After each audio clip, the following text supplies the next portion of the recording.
ഇക്കഴിഞ്ഞ ലോക്സഭാ തെരഞ്ഞെടുപ്പിൽ മോദിയെ തോൽവിയുടെ വക്കുവരെ കൊണ്ടെത്തിച്ച ഒരു മണ്ഡലമാണ് വാരണാസി. ഇന്ത്യൻ പ്രധാനമന്ത്രിയായി മൂന്നാം ഊഴത്തിലേക്ക് 400 സീറ്റ് സ്വപ്നം കണ്ട് മോദി ഇറങ്ങിത്തിരിക്കുമ്പോൾ സ്വന്തം മണ്ഡലമായ വാരണാസിയിൽ ഒരു വേള 6500 വോട്ടിന് മോദി പിന്നിൽ പോയ ഒരു സമയം വോട്ടെണ്ണലിന്റെ അന്നേ ദിവസം ഉണ്ടായിരുന്നു. പിന്നീട് വാരണാസിയെക്കുറിച്ച് കുറെ നേരത്തേക്ക് തെരഞ്ഞെടുപ്പ് കമ്മീഷന്റെ സൈറ്റിൽ ഒന്നും കണ്ടില്ല, മിണ്ടില്ല. അങ്ങനെ കഷ്ടിച്ച് വിജയിച്ച് കയറിക്കൂടി ഗതികെട്ട സഖ്യകക്ഷികളുടെ കാലും പിടിച്ചാണ് ഇന്ന് മോദി പ്രധാനമന്ത്രിയായി വാഴുന്നത്. എന്നാൽ ഇതേ വാരണാസി മണ്ഡലത്തിലെ MLA കഴിഞ്ഞ ദിവസം തൂക്കിയെറിയുകയാണ് അഖിലേഷ് യാദവ്. നിയമസഭയിൽ BJP MLA മാർ കയ്യാങ്കളിയിലേക്ക് നീങ്ങിയപ്പോൾ ആ രംഗങ്ങൾ അതുപോലെ പകർത്തി ജനങ്ങളെ കാണിച്ചുകൊണ്ട് മുഴുവൻ BJP-കാരുടെയും മുന്നിലേക്ക് ഇട്ടുകൊടുത്തുകൊണ്ടാണ് ഇതാണ് നിങ്ങളുടെ നേതാക്കൾ എന്ന് കാണിച്ചു കൊടുക്കുകയാണ് ഉണ്ടായത്.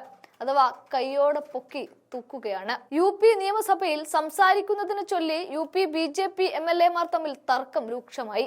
വർഷകാല സമ്മേളനത്തിനിടെയാണ് തർക്കമുണ്ടായത്.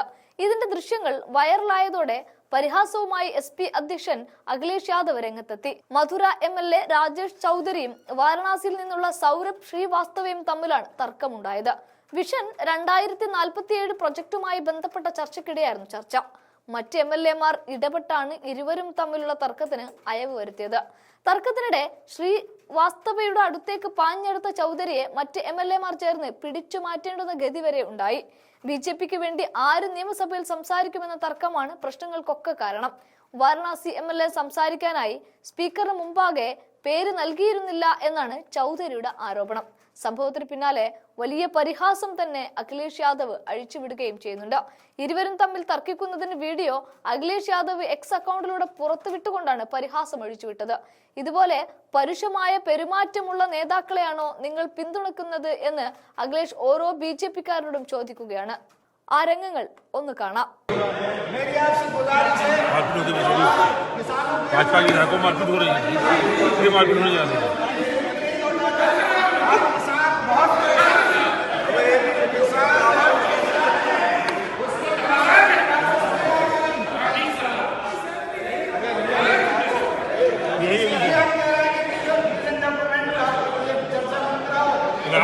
दिन में कराओ